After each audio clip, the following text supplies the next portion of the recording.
Voilà maintenant les mesures d'austérité de ce gouvernement Michel Ier et du président Di Rupo. Ainsi, ils diminuent nos droits sociaux et économiques, ils détruisent notre avenir. Avec la privatisation progressive des services publics comme la SNCB, avec les coupes dans les dépenses publiques comme les soins de santé, avec la chute des allocations de chômage et la chasse aux chômeuses, la totale flexibilité de l'emploi, comme l'obligation d'aller travailler à plus de 60 km de chez soi. Bref, ils détricotent notre sécurité sociale.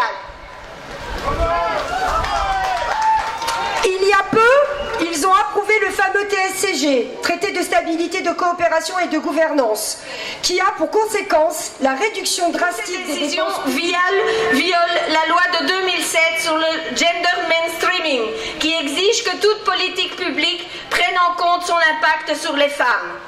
Or, toutes ces mesures touchent beaucoup plus sévèrement les femmes. C'est bien connu, être une femme, c'est déjà être précaire.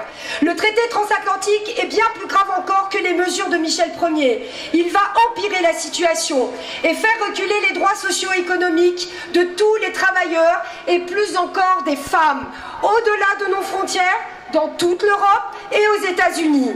Nous, les femmes de Vie Féminine Bruxelles, nous sommes indignés et nous nous mobilisons aujourd'hui avec d'autres associations, collectifs et syndicats contre ce traité. Parce que nous sommes pour la libre circulation des femmes et contre la libre circulation des marchandises et des capitaux. Parce que les multinationales et les gouvernements parlent en secret et ne nous demandent pas notre avis. Parce que cela est opposé à l'idée que nous, les femmes, avons de la démocratie.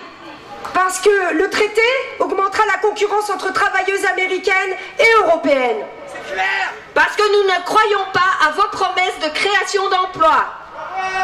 Parce que vos débouchés ne débouchent sur rien.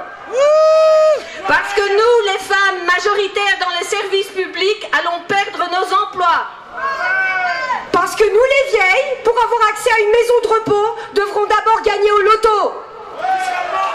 Parce que nous, les femmes, à force que l'État privatise les services, les crèches et les soins de santé, allons finir par craquer. Parce que nous, les femmes, sommes contre la concurrence entre femmes avec et sans papier pour nous occuper des autres, enfants, personnes handicapées et personnes âgées.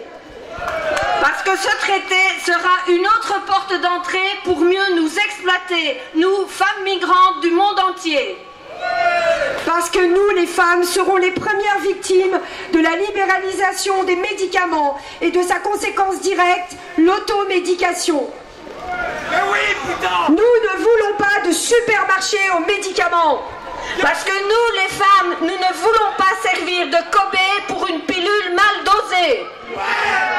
Ouais. Parce que nous, les femmes nettoyeuses à la maison, à l'usine, au bureau, nous aurons les mains ensanglantées par des produits de nettoyage de mauvaise qualité. Parce que nous, les femmes, au supermarché, au rayon des produits dérégulés, nous ne saurons plus sur quel pied danser. Parce que nous, les femmes, nous ne voulons pas de cette foire aux multinationales.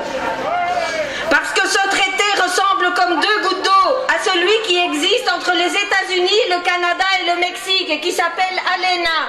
Là-bas, les femmes travaillent pour des salaires de misère, comme semi-esclaves, dans des usines de textiles qu'on appelle maquilas, au fond du Mexique, au nord du Mexique.